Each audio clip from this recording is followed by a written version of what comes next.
Weekends are the busiest, says Govind, surrounded by piles of trash. On a recent Sunday afternoon, the 34-year-old, who prefers to go by his first name only, is standing in the middle of a scrapyard that he and his brother own in Gurgaon, a dusty suburb of glass and concrete near Delhi. On his left, agony bags bursting with paper. Prime Minister Narendra Modi's face stares up from a stack of newspapers, and a hefty guide to the principles of corporate finance lies on the ground.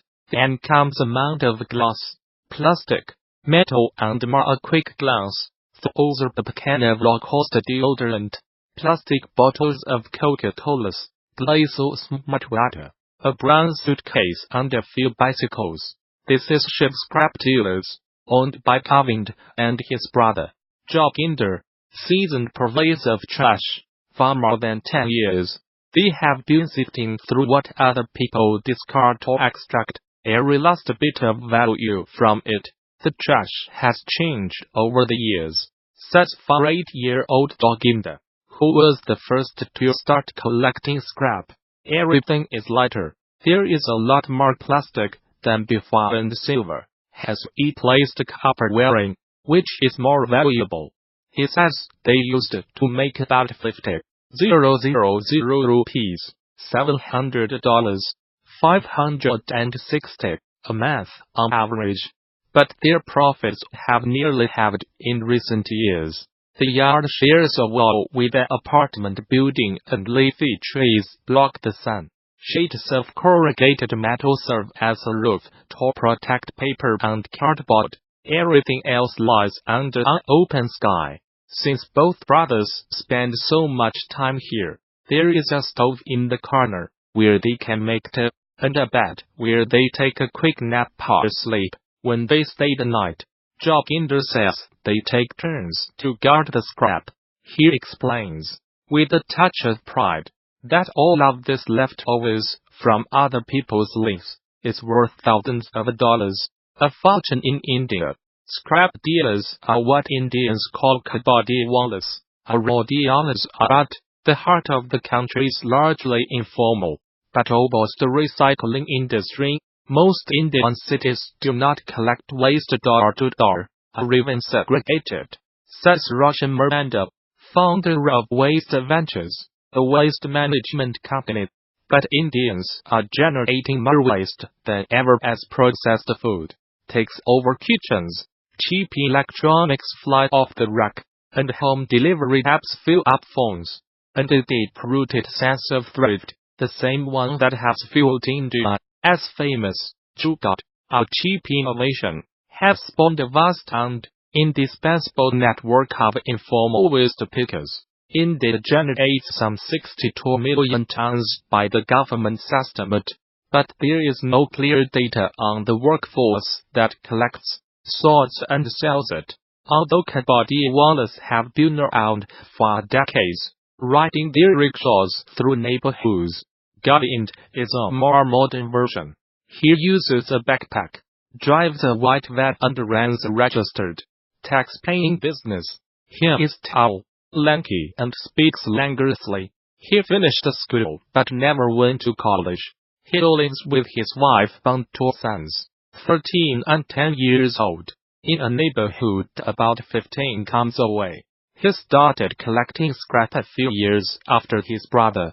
He has just returned from his rounds of apartment buildings. Princeton, Carlton, Wellington Estate on the other side of the National Highway. The routine is roughly the same.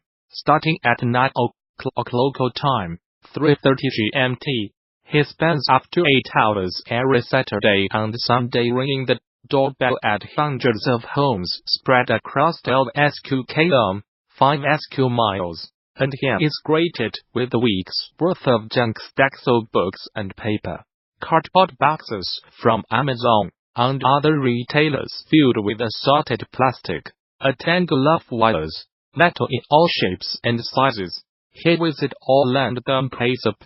In India, we have to buy everything to recycle it. In other countries, you have to pay someone to come and pick up recycling. says Govind.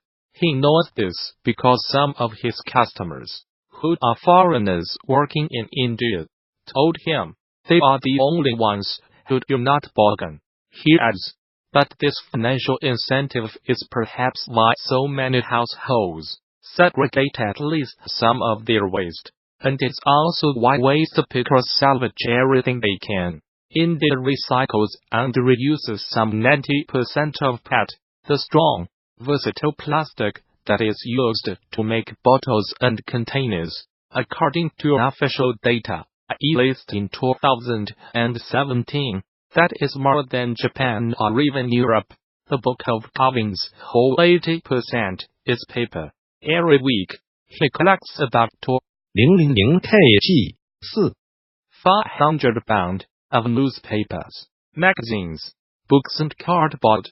But it's the cheapest recyclable material to sell, fetching about 12 rupees a kilo, which amounts to less than $0.50 a pound. Metal is the most expensive, selling for 24 rupees a kilo, but it makes up just 10% of his weekly collection.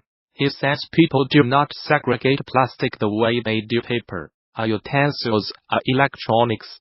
Food containers and shampoo bottles are more likely to be trashed without a second thought.